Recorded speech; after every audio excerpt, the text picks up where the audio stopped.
Salut les amis, allez, encore une petite vidéo de bouffe. Donc je fais avec ce que j'ai et surtout pas cher.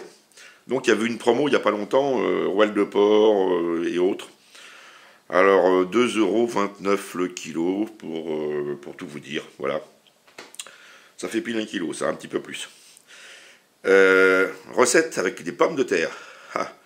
Alors recette simple. Quand j'étais gamin, je mangeais de ça, c'était pas mauvais. Il y a très très longtemps que j'en ai pas fait. Je me souviens même pas de la recette d'ailleurs. On appelait ça la sauce aux patates. Alors si vous avez des recettes de sauce aux patates, mettez-moi dans la description. Parce que ça, moi je me souviens plus comment on faisait. Je trouvais que c'était bon. Alors apparemment ça serait vendéen. J'ai cherché un petit peu sur internet, mais je trouve pas cette fameuse sauce aux patates comme je mangeais dans le temps. Alors je vois à peu près comment c'est fait. Ça doit être... C'est un roux, après on mélange avec du bouillon, on fait cuire les patates, on fait réduire.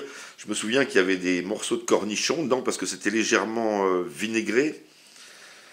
Il y avait du jambon. Donc moi j'ai pas de jambon, je vais me servir d'une rouelle que je vais couper en petits morceaux, comme pour faire des lardons en fait. Et puis après on va faire revenir ça dans un faitout avec des oignons. Enfin bon, vous allez voir la suite. Bon pour l'instant... J'attaque la rouelle, je vais la couper en petits morceaux, en gardant le gras bien sûr. Voilà, donc la viande est coupée en petits dés. J'ai retiré les os bien sûr. Et puis j'ai laissé le gras et la couenne. On va mettre ça carrément dans un gros faitout, hein, parce que...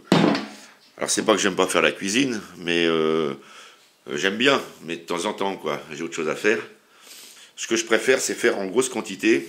Et puis mettre en barquette, comme ça me permet après de mettre au congèle et de ressortir pour manger simplement, quoi. Donc c'est ce que je fais. Là, je vais faire une quantité assez importante. Donc on a dit 1 kg et quelques de viande. Donc hop, on met dans le faitout. Allez, on continue avec les oignons. 8-9 oignons, quelque chose près. Hein. Voilà, donc les oignons, pour aller vite, vous coupez les deux bouts. Vous les coupez en 4, ça vous fait des quarts.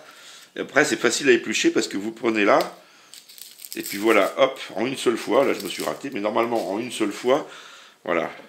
Il n'y a pas besoin de s'y reprendre à 2 fois pour le peler. Ça se pèle en un coup. Donc, on gagne son temps à les refondre en 4, je trouve. Et puis, ça s'en va tout seul. Voilà, donc pour les oignons, c'est bon. On va rajouter ça dans le faitout. Je vais aller chercher dans le jardin un peu de thym, des feuilles de laurier. Je vais les couper en 2, ça libère plus de parfum.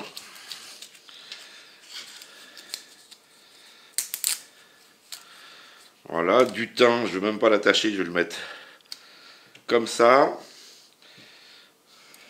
J'ai la ciboulette qui repousse, elle est très belle d'ailleurs. Ça, on le mettra à la fin seulement. On va mettre un bon petit morceau de beurre. Parce que là, il va y en avoir. Hein. On va mettre de l'huile.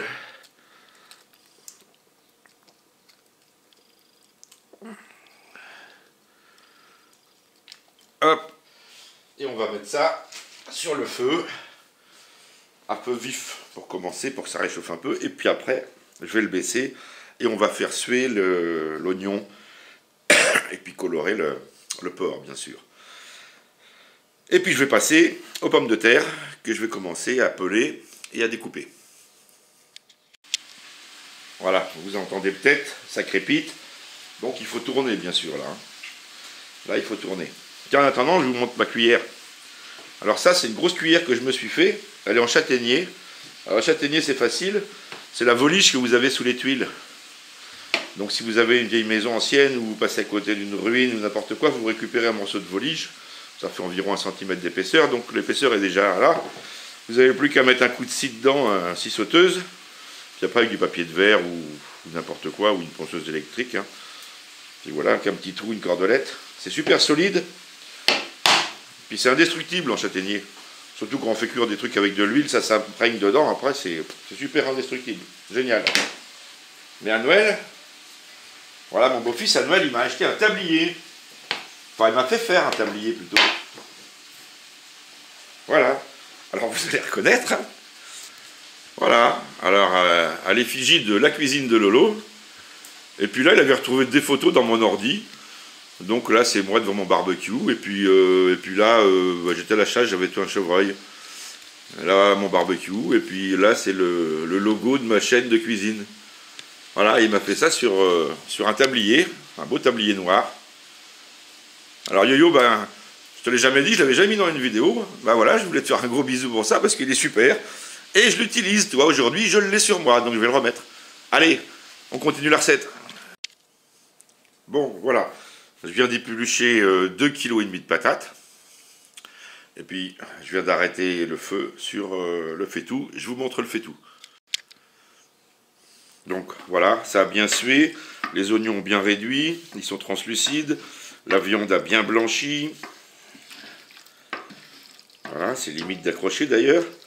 Là, ça dégage déjà un bon parfum. Voilà, alors j'ai cherché, et j'ai retrouvé effectivement une recette approchante. Et c'est bien une recette vendéenne apparemment. Donc ils appellent ça la sauce aux patates. Il y a très peu de choses sur internet. Hein. Et effectivement, en lisant et tout, je me souviens maintenant. Et effectivement, ma grand-mère faisait ça à la poêle. C'est-à-dire qu'elle faisait cuire en fait les pommes de terre à la poêle. Mais il ne fallait pas qu'elles soient grillées. Après, elle faisait un roux. Donc avec de la farine et tout, qu'elle mélangeait. Elle rajoutait du jambon fumé, jambon ordinaire, pour avoir le contraste avec le fumé, beaucoup de cornichons, un peu de vinaigre. Et là, je me souviens maintenant, voilà, c'était ça la recette. Donc là, moi, je fais en gros. Donc c'est bon, imagination, là. C'est pas une recette, vous la trouverez nulle part, celle-ci. Hein. Enfin, je pense. Donc, mais si je vous la poste, c'est qu'elle est bonne, hein, vous inquiétez pas. Autrement, je ne posterai pas. Donc là, j'ai préparé 4 fonds, qui sont des fonds de chevreuil, je le dis toujours, parce que je les fais avec des os de chevreuil, et puis des légumes. Donc j'ai mis au four, faire griller les os comme il faut, après dans un faitout avec de l'eau, des légumes, et vous faites réduire, jusqu'à obtenir des fonds. Donc ça peut être du fond de veau, du fond de ce que vous voulez, du fond de volaille, avec des carcasses de poulet, avec... rien ne se jette. Vous achetez un poulet, vous mangez le poulet, et vous gardez la carcasse pour faire les fonds. Donc pour l'instant, je passe au taillage des pommes de terre, je vais les faire en petits carrés. Voilà, donc j'ai coupé les pommes de terre en petits morceaux. J'ai ajouté, j'ai mélangé. Maintenant, je vais mettre mes fonds. Alors, il m'en reste plus que 4, donc de toute façon, j'en mettrai pas plus. Voilà. Il m'en reste 4.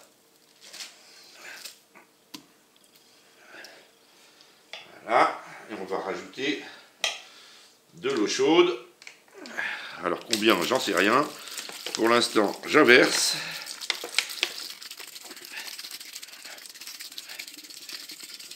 On va quand même couvrir. Voilà, là j'ai mis 1,5 litre. Bon, je vais remettre sur le feu et on va faire bloublouter tout ça. Pendant ce temps-là, je vais hacher mes ciboulettes et puis des cornichons maison. Alors c'est des gros cornichons, hein, ils sont pas bons à manger comme ça. Mais par contre pour faire la cuisine ça va très bien. C'est les cornichons du jardin de l'année dernière alors. J'y allais de temps en temps, des fois je découvrais des cornichons, c'était pas ce que des concombres. Alors les petits, ils sont mangés, il reste plus que les moins bons on va dire. Allez c'est parti, je remets ça en chauffe. Voilà, bon la connerie est arrivée, fallait bien que j'en fasse une. Donc forcément, je voulais vous dire, je coupe les patates en petits morceaux pour qu'elles cuisent plus vite. Puis après, quand j'ai mis le bouillon, je me suis dit, mais je suis con parce que ça n'aura pas le temps de s'évaporer que les patates seront déjà en purée. C'était évident. Mais j'ai pas tilté sur le coup quand j'ai mis le bouillon, enfin l'eau, et puis j'en ai mis beaucoup trop. Donc avant que ça se délite en purée, je les ai retirées. Alors prévoyez de les retirer avant qu'elles soient complètement cuites, parce que quand vous allez les retirer puis les mettre dans un plat, par exemple comme ça ou autre, les patates, elles sont encore chaudes, elles continuent de cuire, les patates à cœur. Hein. Et vous allez vous retrouver avec une purée.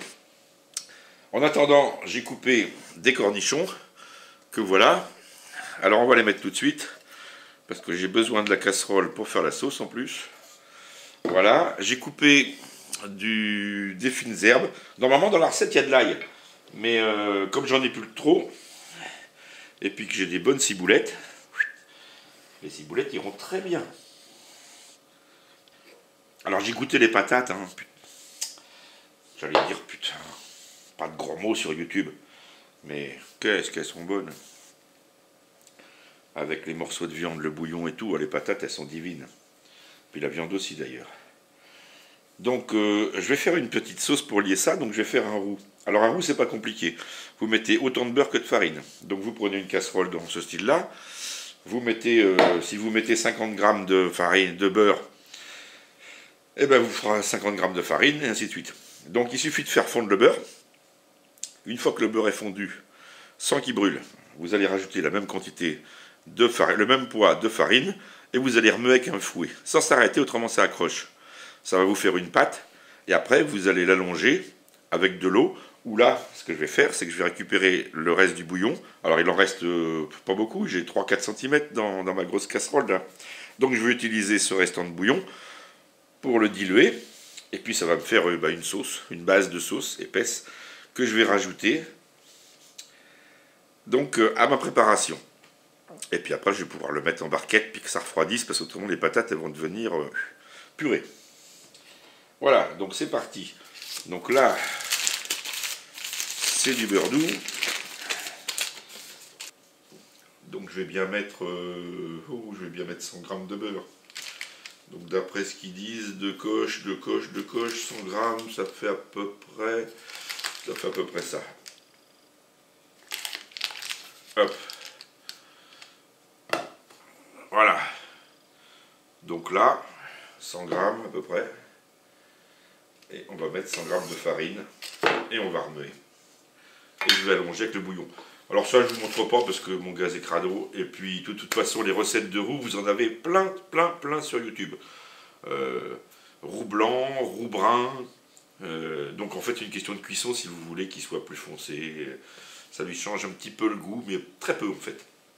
Vous pouvez même le foncer énormément si vous voulez. C'est la recette de base pour une sauce.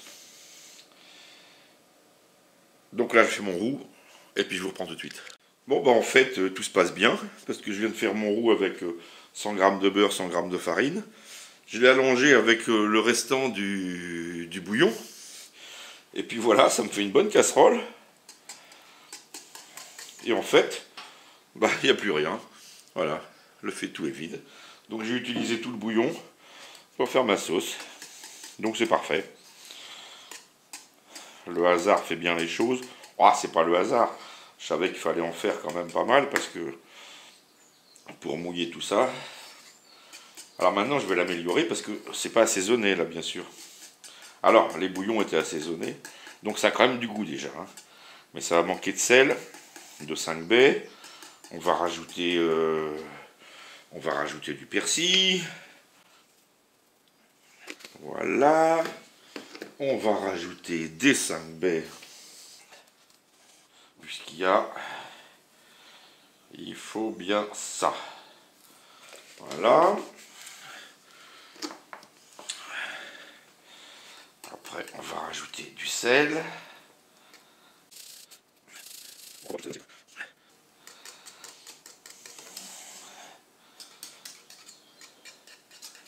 Voilà, bon bah là ça n'a pas l'air mal ça. Donc je vais reprendre tout ça, je vais le remettre dans la grosse marmite. Je vais mélanger avec la sauce.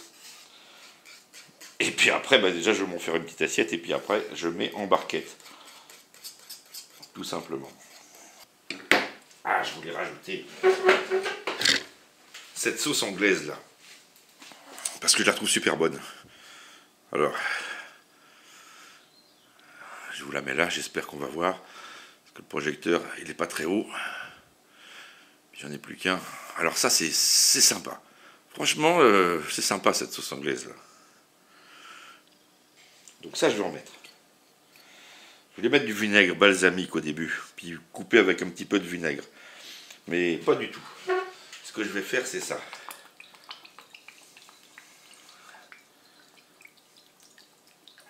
Et je suis sûr que ça va être génial. De toute façon, il ne m'en reste pas beaucoup. Il m'en reste même pas un quart de la bouteille.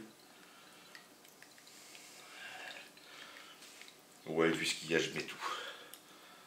Allez, hop.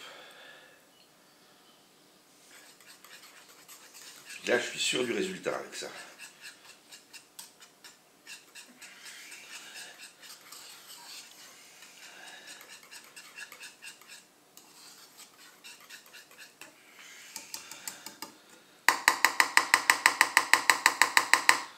Allez, hop. Je vais verser sur mes patates. Maintenant, je mélange ça. Alors, si quelqu'un connaît, nous on appelait ça la sauce carrée. Alors dites-moi si vous connaissez la sauce carrée, parce que sur internet je ne trouve rien. Sauce carrée ou sauce aux patates, mais c'était sauce carrée. Alors pourquoi carré? Sûrement dû au fait que les patates soient coupées carrées. Bon, je vais quand même goûter, hein, parce que voilà. Allez, à la petite cuillère maintenant. En plus c'est brûlant.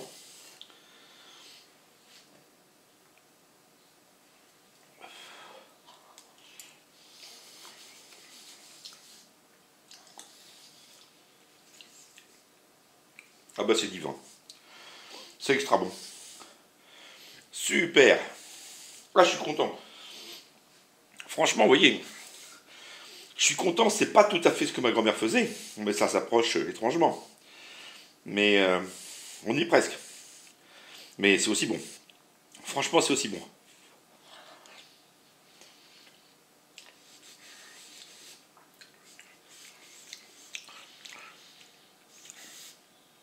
Ah ouais, c'est génial. Génial. Vous voyez les amis. Pas de problème. Allez.